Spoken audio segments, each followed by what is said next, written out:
Tak poďme sa na to pozrieť. Predstavme si na tejto parádnej tabuli najskôr útočníkov.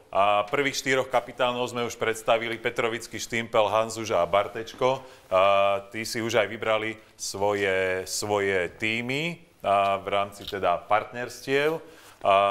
Prvý nominovaný z tých nasledujúcich útočníkov je Vila, Majdan, Kroták, Hlinka, Gašparovič, Rišo Rapáč, Brendl, Studenič. Tu sa zastavím, pretože už sme spomenuli Hlinku a aj Studeniča a tí úplne ovládli internetové hlasovanie, takže to sú praktickí hráči, ktorí si to z tohto hľadiska najviac tú nomináciu zaslúžili.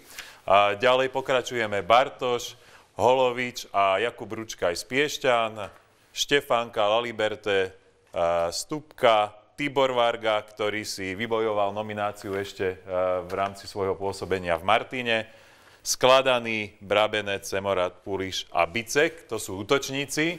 Pozrime sa teraz na obrancov: Rado Suchý z Popradu, Rosandič, Sangren, Tabaček, Šedivý, Dudáš, Novotný, Krejčí a Majlam.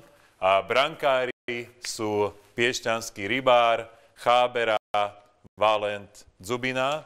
A samozrejme v neposlednom rade sú to tréneri Antonín Staviania, Janko Bezda, Vlado Orsák a Pavol Pavkovček. Pri tréneroch treba povedať, že originálne bol nominovaný aj tréner Košíc Rostislav Čada, ale ten sa ospravedlnil, pretože má v období 23.